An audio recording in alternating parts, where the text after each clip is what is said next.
አንድ አምላክ በሚሆን በአብ በወልድ በመንፈስ ቅዱስም መስከረም 21 በዚች ቀን አምላክን የወለደች የቅድስት ድንግል እመቤታችን ማርያም የበዓለ መታሰቢያ ነው። ሁላችንም የአዳም ልጆች እስከ ዓለም ፍጻሜ የበዓለ መታሰቢያ በየወሩ ልናደርግ ይገባናል። የእግዚአብሔር ልጅ ከእርሷ ሰው ስለመሆኑ ከጣታችን ሰይጣን እጅ ድህነታችን በእርሷ ተደርጎልናልና እርሷም ስለኛ ሁሉ ጊዜ ተማልዳለችና የምታድን እርሷን እናቱን ለሰጠን እግዚአብሔር ምስጋና ይሁን። በረከቷም ከኛ ጋር ይኖር ለዘላለሙ አሜን። በዚህችም ቀን ቅዱስ ቆጵርያኖስ ድንግሊቱ ዮስቴና በሰማዕትነት አረፉ። ይህም ቅዱስ ቆጵርያኖስ አስቀድሞ ከሃዲና ሰራየኛ ነበር። እርሱም ለሰራየኞች ሁሉ አለቃቸው ነው። በስራዩም ስራ ከመመካቱ ብዛት የተነሳ በስራ የሚበልጠው ካለ ሊያይና ከዚያ ሊማር ከሌለ ግን በእርሱ ላይ ሊመካባቸው ወደ አንጾኪያ ሀገር ሄደ። ቆጵርያኖስም ወደ አንጾኪያ ከተማ በደረሰ ጊዜ ወሬው ተሰማ። በአንጾኪያ ከተማ ከሀገር ታላላቆች ተወላጅ የሆነ አንድ ጎልማሳ አለ። እርሱም ለሕይዋ የሚያምር አንዲቷን ድንግል ብላቴና ተመኛት። ወደ ቤተ ክርስቲያን በምትሄድበት ጊዜ እያያት በእርሷ ፍቅር ልቡ እንደ እሳት ተቃጠለ። በምን ሊያገኛት አልተቻለውም።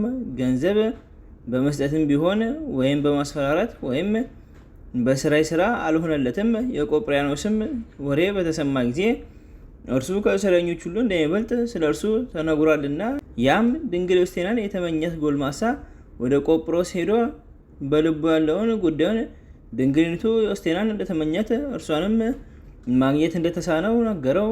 ቆጵርያኖስም የልብህን ፍላጎት እፈጽምልሃለሁ፣ አትዘን አለው። ከዚያም በኋላ ያን ጊዜ ዮስቴናን ወደ እርሱ ያመጧት ዘንድ በስራዩ የአጋንንትን ሰራዊት ወደ እርሷ ላከ። እነዚያም አጋንንት ወደ እርሷ በቀረቡ ጊዜ እርሷን መውሰድ አልተቻላቸውም፣ ከጸሎቷ የተነሳ ይቃጠላሉና። እንዲሁም ብዙ ጊዜ ላካቸው፣ ግን ወደ እርሱ ሊያመጧት አልቻሉም።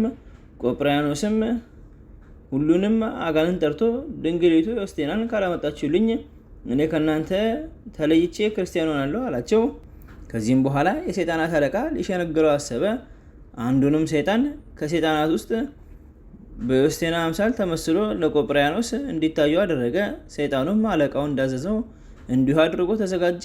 እነሆ አሁን የዮስቴናን መምጣት ለቆጵርያኖስ ነገረው። እርሱም እውነት መስሎት እጅግ ደስ አለው። ሊቀበላትም ተነሳ። በእርሷ አርያም የተመሰለውም ምትሃት ባየ ጊዜ የሴቶች እመቤት ዮስቴና መምጣትሽ መልካም ሆነ አለ። ይህንንም ስሟ በጠራ ጊዜ ያ በእርሷ አምሳል የተመሰለ ሰይጣን እንደ ጢስ ሆኖ ተበተነ። በዚያንም ጊዜ የሽንገላው ምክንያት ምትሃቱም ከንቱ እንደሆነ ቆጵርያኖስ አወቀ፣ አስተዋለም። በልቡም እንዲያለ ስሟን በጠሩበት ቦታ እንደ ጢስ የሚበተኑ ከሆነ በፊቷ ሊቆሙ ሊሸነግሯትስ እንዴት ይቻላችኋል? ይህንንም ብሎ ወዲያውኑ የጥንቆላ መጻሕፍቶችን አቃጠለ።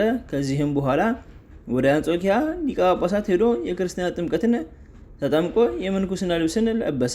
ከጥቂት ቀኖች በኋላ ዲቁና ሾመው። ዳግመኛም ቅስና ሾመው። በትሩፋት ስራና በቤተክርስቲያን ትምህርት ከፍ ከፍ ባለ ጊዜ ለሀገሩ ምዕራብ ለሆነች ቅርጣግና ለምትባል ሀገር ኤጲስቆጶስ ይሆን ዘንድ ተገባው። ያን ጊዜም ቅድስት ዮስቴናን ወስዶ ለደናግል ገዳም መምኔት አደረጋት። በቅርጣግናም የቅዱሳን የአንድነት ስብሰባ በሆነ ጊዜ ከጉባኤው አባላት እርሱ አንዱ ነው። ከብዙ ወራት በኋላም ከሃዲው ንጉሥ ዳኪዎስ ስለ እነርሱ ሰማ። ወደ እርሱም አስቀረባቸውና የክብር ባለቤት ክርስቶስን ክደው ለጣዖቶቹ እንዲሰግዱ አዘዛቸው። ትእዛዙንም ባልሰሙ ጊዜ ታላቅ ስቃይን አሰቃያቸው። ብዙ ስቃይንም ካሰቃያቸው በኋላ የቅዱስ ቆጵርያኖስንና የቅድስት ድንግል ዮስቴናን የሶስት ወንዶችንም ራሶቻቸውን አስቆረጠ። የሰማዕትነት አክሊልንም በመንግስተ ሰማያት ተቀበሉ። ለእግዚአብሔር ምስጋና ይሁን፣ እኛንም በጸሎታቸው ይማረን፣ በረከታቸውም ከኛ ጋር ትኑር ለዘላለሙ አሜን። በዚህችም ቀን ከ72 አርድእት የአንዱ ሐዋርያ የጢባሪዎስ የዕረፍቱ መታሰቢያ ነው። በረከቱም ከኛ ጋር ትኑር ለዘላለሙ አሜን። በዚህችም ቀን ሃይማኖታቸው የቀና የ318 ጳጳሳት ስብሰባ በኒቅያ ተደረገ። መላውን ዜናቸውን ህዳር 9 ቀን ጽፈናል። በረከታቸው ከኛ ጋር ትኑር ለዘላለሙ አሜን። አንድ አምላክ በሚሆን በአብ በወልድ በመንፈስ ቅዱስም መስከረም 22 በዚች ቀን የፋርስ ንጉሥ የሳወር ልጆች የከበሩ ኮቶሎስና እህቱ አክሱ በሰማዕትነት አረፉ። እንዘ አቅረብኩ ማይሌቴ ዘኪሬ አእላፈ እምነተጸምዱከ ዘልፈ ለላነበብ ተወከፍ ዘኔቴ መጽሐፈ እንተርእስከ እግዚኦ ጸሪቀ መበለት ወኩፈ እምላቡ ብላን ዘተርፈ ነቢያት ቅዱሳን ሐዋርያት ሰባኪያን ሰማዕታት ወጻድቃን ደናግል አዲ ወመነኮሳት ሄራን ባርኩ ጉባኤ ዛቲ መካን እስከ ሊቅ ወንዑስ ሕፃን ለተጻፎ በክርታስ ወለተጻፎ ዘደረሰ ወለዘአምቦ ስተርጎመ ሣድስ ወለሰምዐ ቃሎ ወዘነፈስ ጸሎተሙ ማርያም አርቄተ ኩሉ እምባስ ወሬ ማረነ ኢየሱስ ክርስቶስ በቅዱሳኑ ጸሎት ጠብቀን በረከታችን ከኛ ጋር ትኑር። ኦ አምላክነ በከመ ንትቀበል በከመ አምሳነ ወለዘበሰማያት